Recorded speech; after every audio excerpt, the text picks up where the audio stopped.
Hello, everyone. Welcome to the On the Line podcast. I am your host, Noel Alberto, with co host Oliver Dixon Jefford. Oliver, how are you? I'm very good. How are you?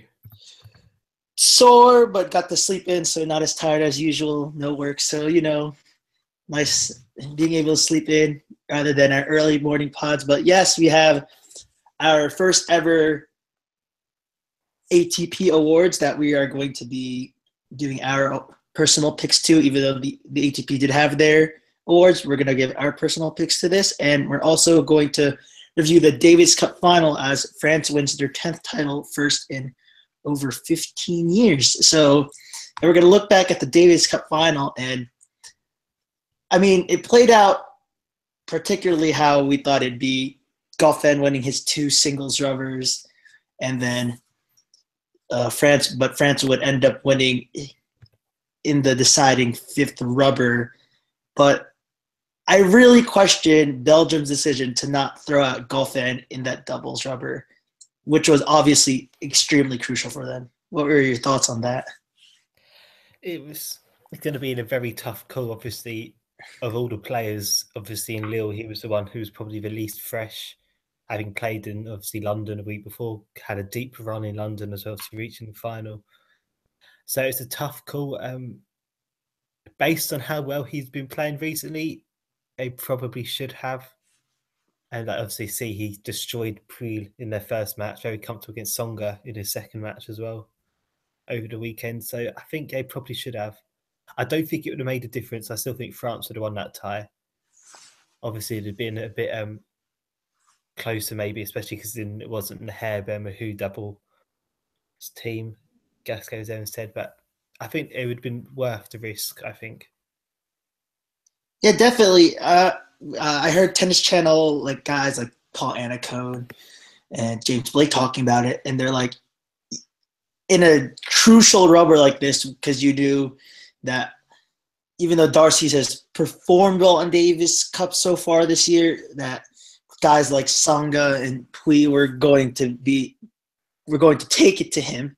So you knew they were saying you have to risk Gasquet, or not Gasquet, Goffin rather, in this doubles rubber because he has been playing so well. Throw him out there with Bevelmans, see what they can do, and it was just disappointing not to see it out there because Goffin went 2-0 in singles with couple straight sets wins. Mm. Yeah, I mean, it certainly would have made things more interesting. Obviously, it's a big opportunity for both teams as well this weekend. So I think if I personally was the Davis Cup captain, if Goffin would have been okay to play doubles, I would have made that choice.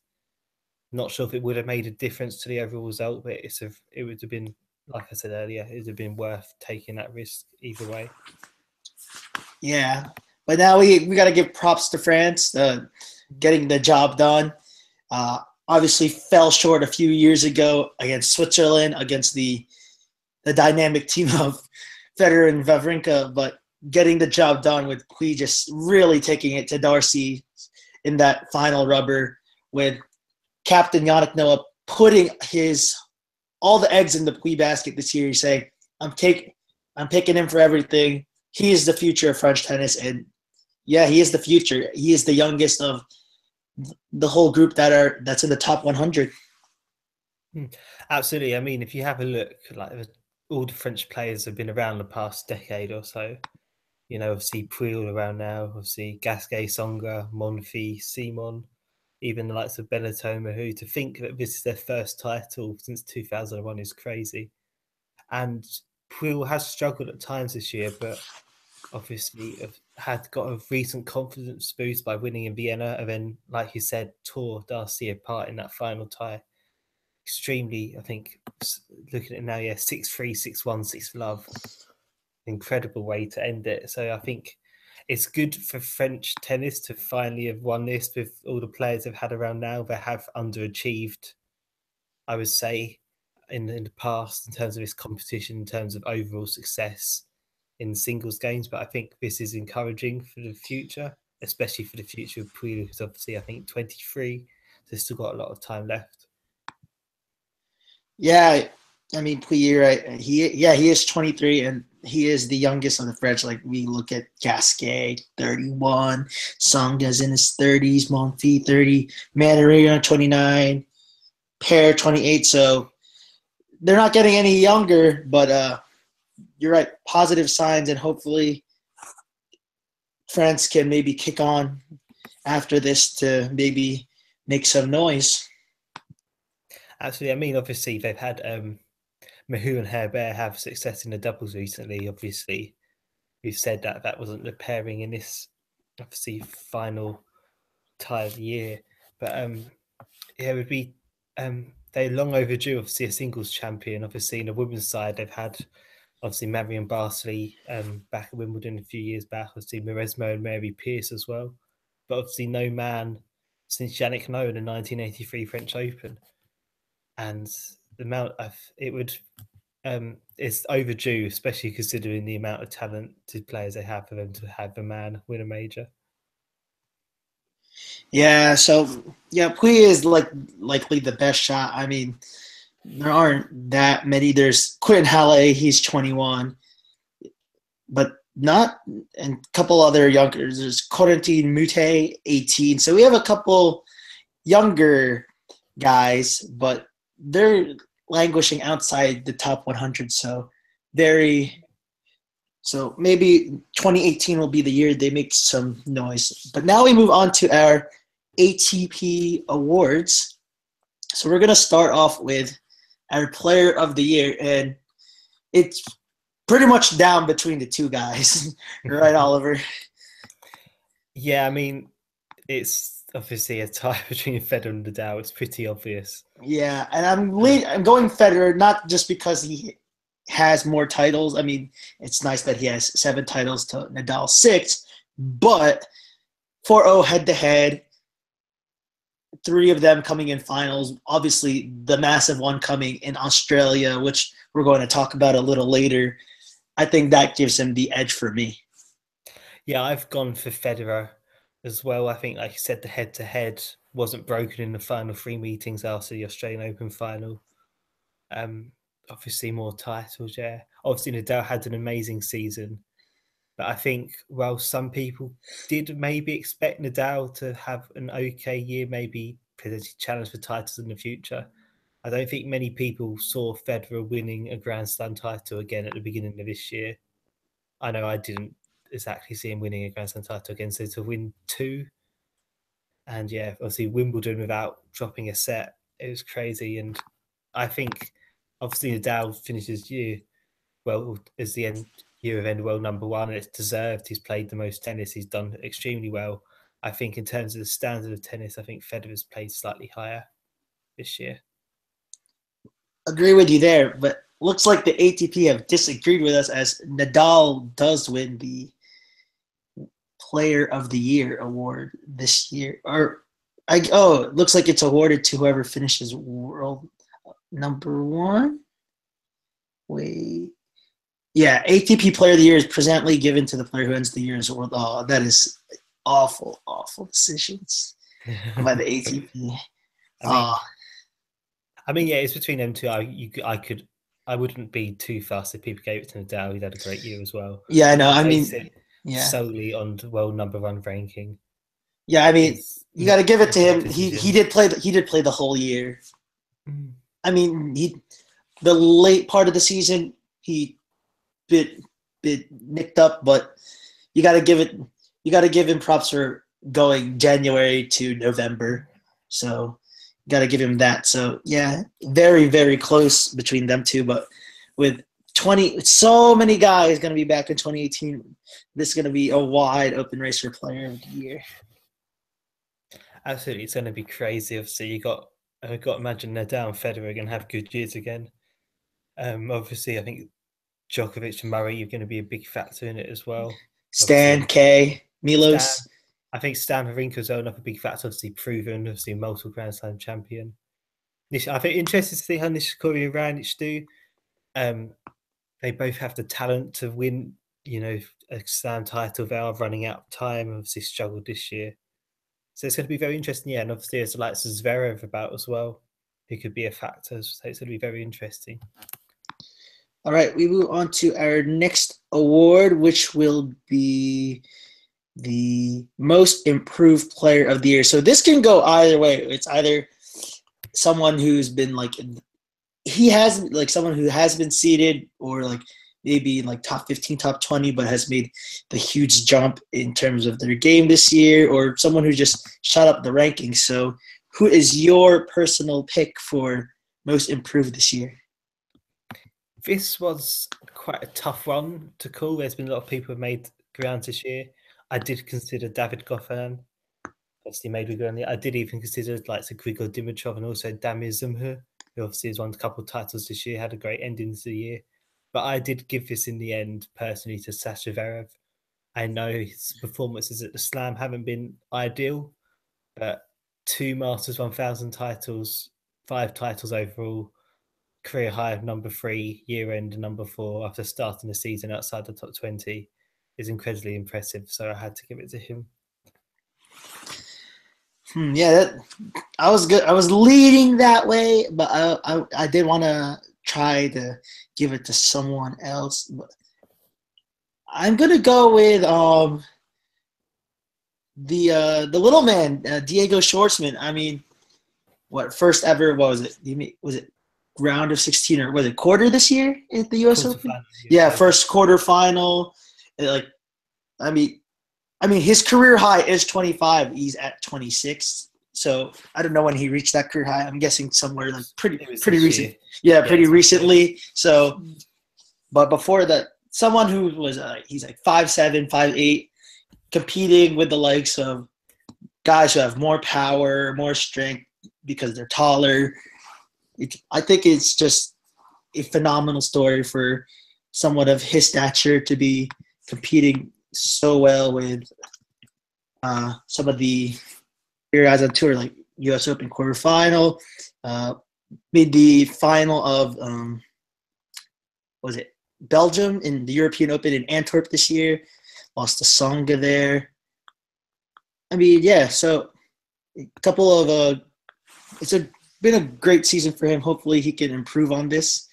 So we shall see what Mr. Diego can do. Yeah, 5'7", an inch and a half taller than me. So we shall see what Diego has next year. Okay, next award, biggest disappointment. Yeah, this one was unlike the most improved, where I had a bit of debate. This one for me was fairly obvious. I did consider Novak Djokovic. I did think of Nick Kyrgios as well, who struggled with injury, but I had to give it to Andy Murray, unfortunately. A lot of it was beyond his control. Obviously, he struggled with injury, but obviously starting the year at world number 1, it hasn't gone very well for him. Only 1 title when not playing after Wimbledon. Obviously, early loss at the Australian Open. Some other strange losses where I lost to Albert Ramos Vinolas. Monte Carlo lost to Dominic Thiem in Barcelona. Early losses in Madrid and Rome as well. So I had to give it to him, unfortunately. Yeah, I mean, that's not a bad shout to be given to him. Yeah, start out world number 1. And then when we saw that Australian Open draw, and then when we saw Djokovic get out to Dennis Istomin, we were all like, this is Murray's chance. Because we've seen him play on clay. We know he has the capability of winning a French Open. This is his chance. And then, I mean, props to Misha Zverev, who took him out, what was it, 4 sets, right? Yeah, 4 sets. It took him out in 4 sets. I mean, props to him for that. But Murray just looked very subpar compared to what we saw at the end of 2016. I mean, I felt like he was also gassed because he started off the year playing in Doha with an absolute marathon, another marathon with Djokovic in 3 sets in Doha. So I felt like in that 4th round, Murray looked gassed. Yeah, I mean, it was obviously the past couple of seasons, it's been very much him and Djokovic. Djokovic has obviously been at a higher level, but Murray was perhaps the main challenger, I would say, obviously Federer and Nadal been there, but obviously 2016 they both struggled.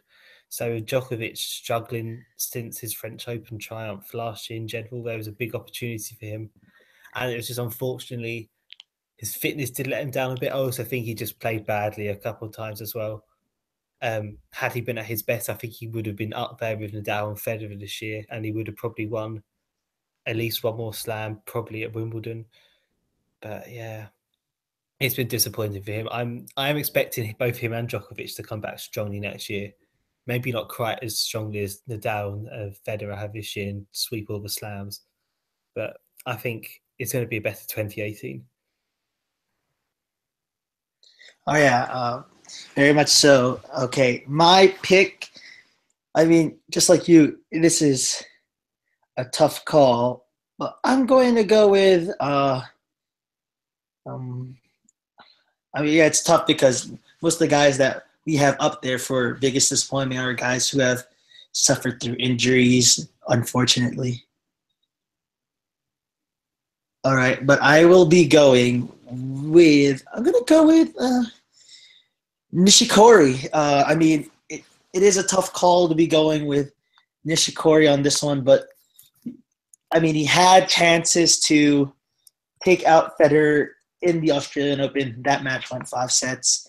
He had his chances there, but other than that, it's been pretty brutal season. Withdrew from the US Open series, withdrew from the US Open. He just completely fell off the charts this year.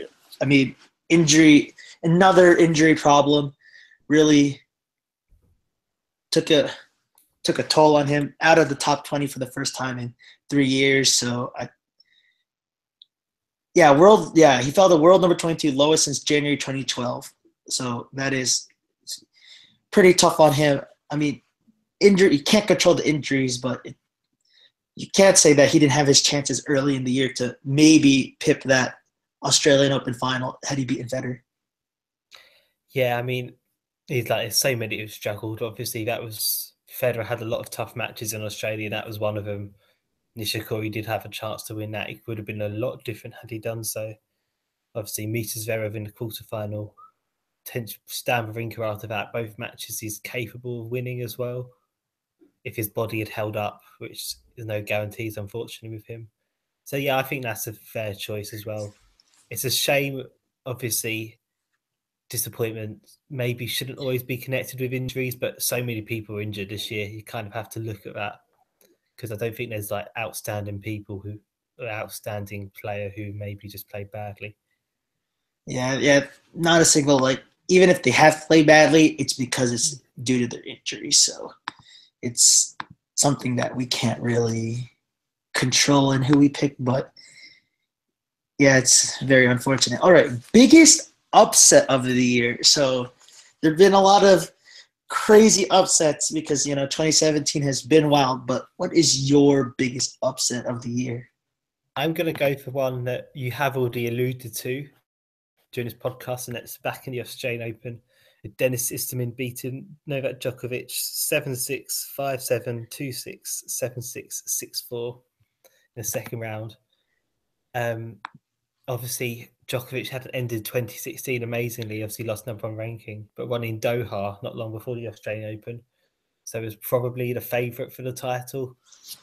And then he put in that performance, and obviously Istomin plays an amazing match to combat it. And it was just a real shock, and it completely blew the tournament open. And obviously there has been a lot of surprise results this year. Obviously Donskoy beating Federer after the Australian Open, obviously saving a few match points. Yeah, and even maybe Del Potro coming back to beat Thiem at the US Open, but I think that's the one that sticks out for me particularly, especially considering Istomin was able to back it up as well and reach the 4th round. Oh yeah, that match was just something else. I mean, I think it was 3-4 years ago that I was watching the Australian Open, that Istomin quote unquote played the perfect game. He hit an ace, hit forehand, huge forehand winner, huge backhand winner, and then something else, literally the perfect game against Djokovic to hold that love. But he just did so much. But I did not think that he. I mean, when it got to that fifth, everyone's like, okay, Djokovic is, has this, then, Istomin breaks. Oh, don't worry, Djokovic will break back, just things like that. But I did not expect to see Istomin just taking it to Djokovic in that second round match. No, it's a bit like obviously Ismin won the first set, and then like you said, like Djokovic takes the next two, and you're like, oh, the first set is a blip. He'll get back. And then even like you said, when Ismin took that 4-set sentence to decide, you're still convinced Djokovic is going to win because the year before he'd played a mammoth match against Gilles Simon. I went to that was over 4 hours, 5 sets. Over 100 unforced for Novak. Yeah, in that match, and he pulled through and won that match, won the tournament still. So you're still convinced, especially since I think Istomin was the wild card, I think, in the tournament. So no chance of end. Yeah, he did it. It was incredible. One of the biggest upsets since I've been following tennis, which is probably at the start of this decade. Probably the only bigger upset was probably Serena Williams losing the US Open semi-final to Roberto Vinci. It was crazy. Yeah, some crackers. But my pick, I'm going to the US Open, and a certain Mr. Dimitrov is in this one as he goes down in straight sets to next-gen star Andrei Rublev. Dimitrov was coming off what was then his biggest title in mid-August after taking home the Western and Southern Open title over Nick Kyrgios in straight sets. With a fairly decent draw, Goffin was there, Goffin was slightly nicked up in Cincy and in Canada. But Dimitrov was coming off the biggest title, decent draw, may have faced Nadal in the quarters. But you'd have to favor it'd be pretty close if had they met again. They already met in Australia, which we will obviously talk about coming up very shortly. But Rublev really just took it to Dimitrov, and Dimitrov just played really poorly in this match as well. Yeah, that was a match a lot of people were excited about. Obviously, Dimitrov contender for the title because he obviously just won the Cincinnati Tournament Open. No Murray, no Djokovic, no Wawrinka, Nishikori, Raonic, or whatever. And then Rublev, that was I would say an easy win for Rublev. To be fair, incredibly surprising. Not what I really thought about in terms of upset, but thinking about it, because it was so surprising how convincing he won. Because I think obviously Dimitrov was the favourite. Had Rublev pulled through in 5, it would have been an upset, but one that maybe you could have potentially seen coming. But the way how convincing he was really shocking. Yeah, I mean, I was incredibly shocked. I was there that day, I believe. Yeah, I was there that day at the Open, and Federer went 5 with Yuzny, and I decided, Federer won the first set 6-1. Let's leave. and then all of a sudden, I see, Federer's down 2-1. I'm like, I don't want to go back to Ash. The stadium's way too big. So I decided to catch some other matches, but then I see Rublev is like just taking it to Dimitrov, and when just sitting there, like Dimitrov just looked like half the player he was in Cincy, where he was just so aggressive, turning that classic defense into offense, classic Dimitrov stuff, and just Rublev was just finding everything in that match. Yeah, absolutely. Obviously, Rublev was able to back that up as well. Obviously, quarterfinals, like you mentioned. So, breakthrough tournament for him, and obviously beating Dimitrov and Goffin, the eventual ATP end of year championships finalists. Very impressive. All right, so now these are our big upsets. Now we will have moved to. We could discuss this, not really a moment, but what are some of your moments of the year? Obviously, one of the standout ones is when during the French Open, a hampered Nicolas Almagro, who took the second set over Del Potro, just couldn't tolerate the pain anymore, sat down, and we had a Del Potro consoling him. Yeah, that was a real standout moment. Obviously, great sportsmanship. Also, in general, I mentioned it because I haven't actually put it in my top 5 matches, but I think just the whole comeback that Del Potro pulled off against Team at the US Open, obviously won a grand total 3 games in the opening 2 sets, seemingly suffering from really bad cold, managed to pull that out somehow. Absolutely incredible atmosphere. I remember watching it on my laptop. I've never seen an atmosphere like that for a tennis match before. It was crazy.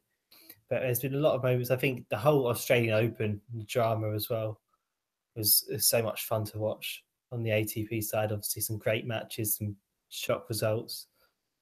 So yeah, aside from that, I can't really think of that many, but I think they're the ones that stand out to me anyway.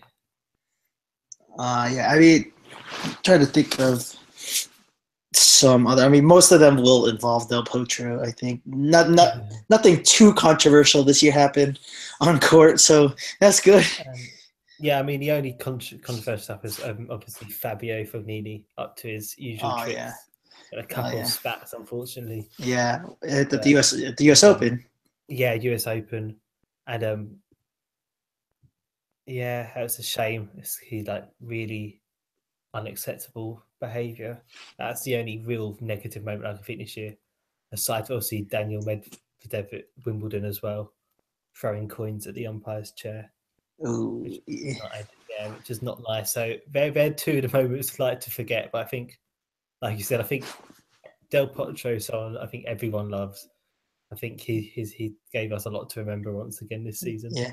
Oh, I just remembered one kind of funny moment. It was in Bercy when Zverev was talking to Carlos Bernardes, and time was about to run out on the change, and Sasha was like, "Hey," because Sasha took off his watch during the change from his sponsor, but didn't have time to put it back on. He said, "Hey," he said to Carlos Bernardes, "Hey, you're paying my fine if I get 5," and unties his shoe. So a nice little quirky moment there that I just remembered.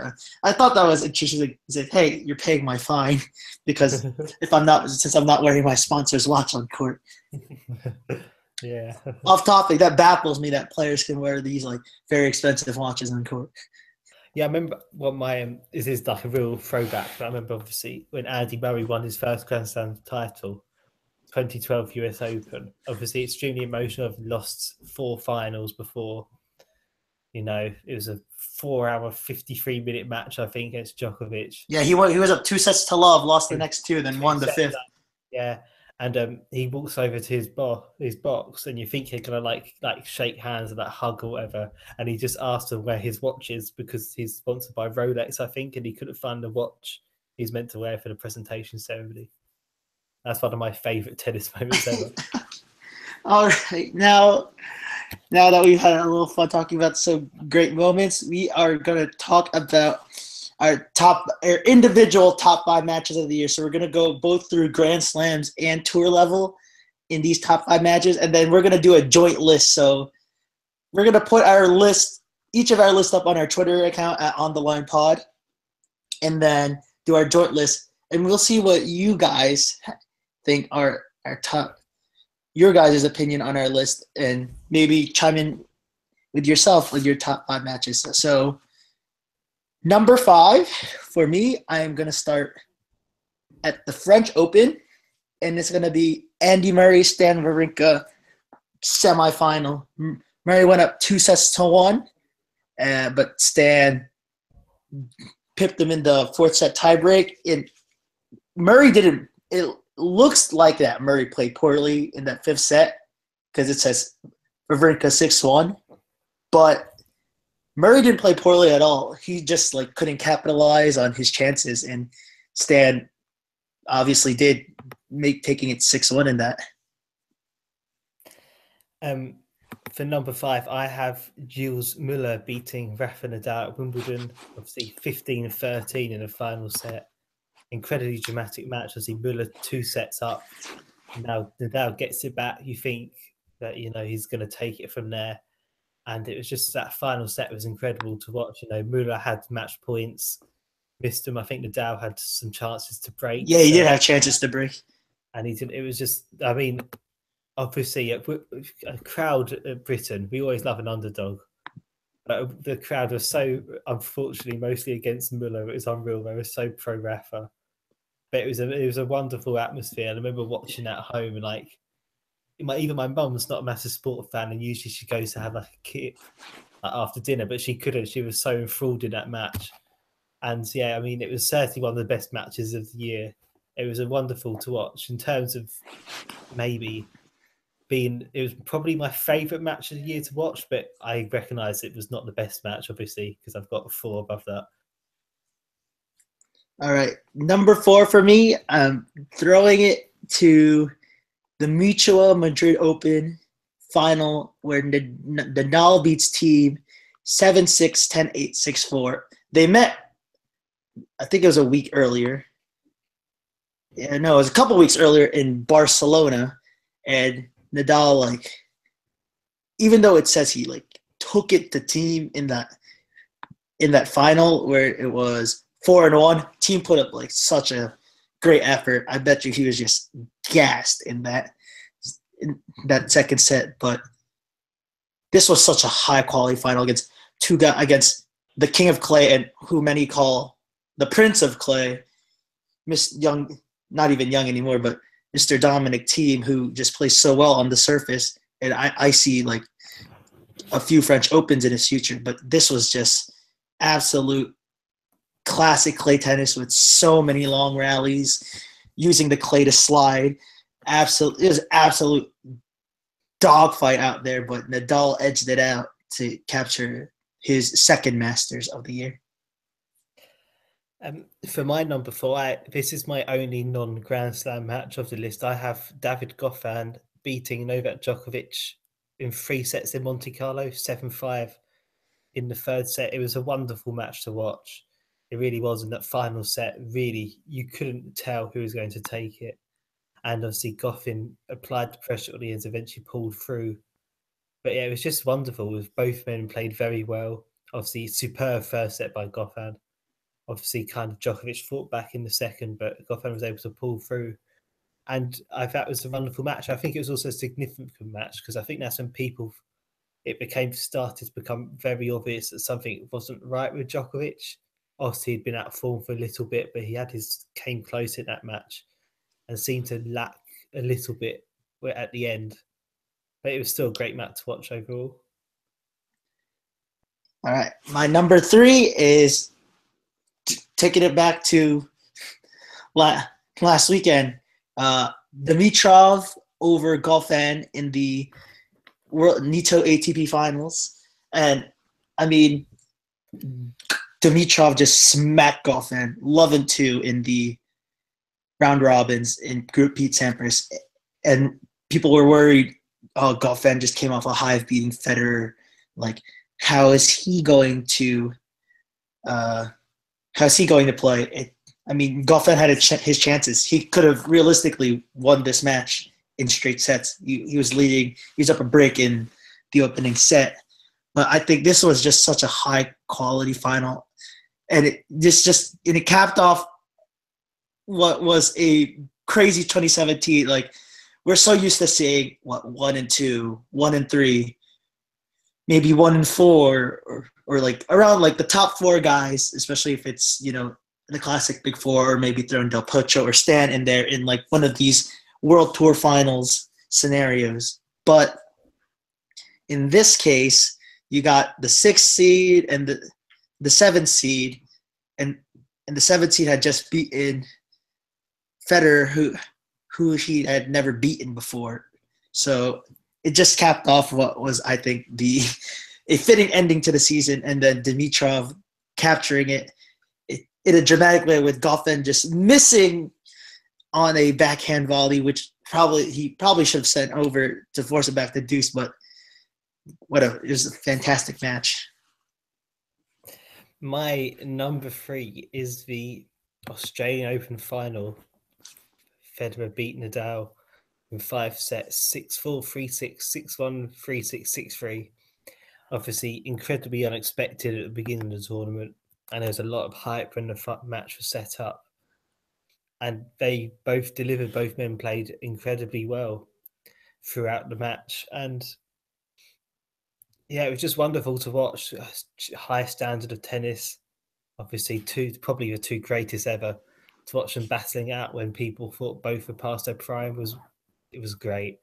And that final set, final 5 games by Federer, I think he won the final 5 games in that Yeah, he did. final. He was Yeah, 3-1. 3-1 down. The dreaded 3-1 here in the United States that some were jokingly said. The dreaded 3-1 lead, but yes, continue. Yeah, and it was just great. It was just a great match, unexpected, and it beat expectation, which I think really means which is why I think it's in my top 5 for the year, because the quality was there, and also it exceeded the hype, which often in tennis doesn't happen. Often matches fail to deliver, but it was one of those occasions where it actually beat expectation. So that was your number 3? Yeah. Yeah, and that's actually my number 2. So, I mean, being just a tennis fan in general, especially, I mean, who isn't a fan of these two guys? Like, you can love Novak, you can love Murray, you can love Federer, you can love Nadal, but you have to respect these two guys. And the show they put on was absolutely ridiculous. I mean, being here in the United States, it's tough because that match started around 2 a.m. Eastern time. Oh boy, which I'm excited to be doing when Australia rolls around here. But I mean, this match, I would have to say it was only January, but if you look back now, that defined the season. Because if Nadal wins that 3 slams to 1, in what would it be, 1817 or 16? 1817, right? 1817, yeah. It'd be 1817 heading into 2018 instead of the 1916 that it is. So had Nadal won that, you could his case for the greatest of all time obviously shoots up tenfold, because he'll be the only player ever to complete who would have completed a double Grand Slam.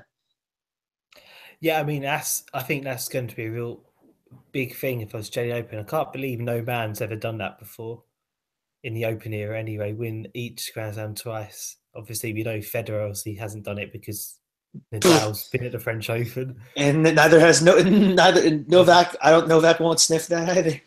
No. I mean, obviously, I think the French Open, obviously, Federer hasn't played the French Open in the past 2 years. Even if he does play the French Open in the future, I think we can safely say he's never going to win the title again. I think if Djokovic is playing well, he has much more of a chance of beating us out at the French Open than anyone else, so he could do it. But obviously, Nadal has that opportunity first in Australia. And obviously, he goes in as well, number 1, with finest points to defend. There is some pressure. But you couldn't rule him out doing it. I know. Also, speaking of something that no one's ever done either, Golden Masters. No, I think I know Nadal's never won Miami, has he?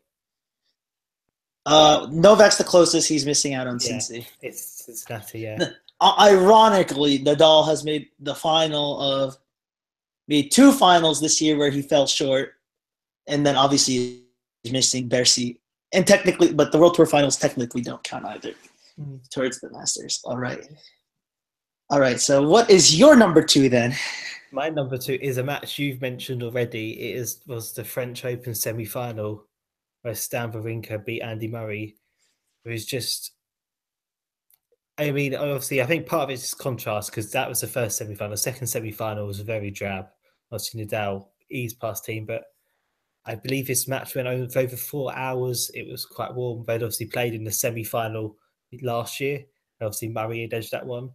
So I think this was big for Wawrinka to be able to get back. And it was just an incredible match. I mean, both men played incredibly well. But in the final set, Wawrinka brought out some of the tennis that was won in 3 slams. It was amazing. Unfortunately, the match did go on so long that it made the final a bit disappointing because Wawrinka was just dead for that final against Nadal, but it was another high quality match, and it was one you couldn't take your eyes off because you really didn't know where it was going. It's right up until the fifth set, Wawrinka did pull away. Yeah, and like I mentioned earlier, Murray didn't even play bad in that fifth set. It just looks like he played poorly because of people think 6-1. He played pretty poorly, but no, it's just he didn't take his chances. He wasn't given the opportunity to play well. I mean, I think it was Wawrinka broke in the opening game, and then Murray broke back, and then after that, it was just Wawrinka in complete control. He was in beast mode. Yeah. All right. My number one, I'm thinking this is your number one too, is the Australian Open semifinal between Nadal and Dimitrov. That an absolute classic. 6-3, 5-7, 7-6, 6-7, 6-4 to Nadal, who, I mean, obviously did make the final. And I think the one extra less day of rest, like, hindered him in the final, but like this was an absolute classic. Like unlike the Australian Open, there's no blowout set like 6-11. Like every set was just one break or a breaker. The margins were so small, and especially in that fifth set, Dimitrov had chances to go up a break. Nadal held him off, and then Nadal gets that elusive, gets that break, and then you just see him hit the ground in tears. We don't know if it was tears or not, but you just saw him hit the ground just like, it's over. I can't believe this has happened. And like that was so worthy of being an Australian Open final. That is my number one as well. Yeah, I mean, it's hard to argue that. There's obviously been a lot of great matches for you, but that one really does stick out. It was just, like you said, every set was competitive. Both men played incredibly well. Probably one of Dimitrov's best matches of his whole career. And unfortunately for him, he managed to lose it even. Obviously, that set up for the rest of their matches for the season. A lot of them were very competitive as well. But yeah, it was so good. And that final set was enthralling to watch. Obviously, I think it was Dimitrov was 4-3 up on server and 40-15 up. So 2 break points to serve for the match. Nadal was able to hold him off, and obviously, like you said, secured a win, and obviously a huge win for him because he did celebrated that match more than he did when he beat Kevin Anderson in the US Open final. So obviously it was a hugely significant win for him. And yeah, it is the match that stands out for me this year. Such a shame that all the good matches happened in the first half of the year. Second half was such a dud. But yeah, I mean, it just makes sense. And if you want to throw out some honorable mentions, you're more than welcome to. But one of my honorable mentions also involves Nadal at the Australian Open. Is he had a classic against third round against Sasha Zverev. Zverev went up 2-1. I mean, went down in the fourth set just by a break, but you could just see the anguish in the kid's face that, like, after fighting so hard, going up 2-1, that his body was going against him. Like, he was cramping. Like, he's doing. I mean, he had chances in that fifth set to break back, go up a break, all these things, but it was just such a learning lesson for him, and probably I think one of the biggest stepping stones for Zverev in the 2017 season as one of my honorable mentions. Yeah, I mean, I think I can think of 2. There's probably a lot more, but obviously the Del Potro team match, which we've already mentioned quite a few times already in this pod. Just the whole comeback and the atmosphere was incredible. And also you're talking about key moments in defining that play of the season. Also, the Miami quarterfinal match between Roger Federer and Thomas Berdych. Obviously, Berdych 6-4 up in that final set tiebreak. Played incredibly well through that match, and Federer was able to fight back, eventually win that match, take the title. So, yeah, that's another honorable mention for me as well. Yeah, I think probably my last honorable mention is going to be, let's see. Let's see, some tough calls. Yeah, here it is. The Queen's Championship between Lopez and Cilic. Cilic had his chances, but Lopez just pulled it out. It was such a great match. 4-6, 7-6, 7-6 to Mr. Lopez. That was such a high quality grass court final.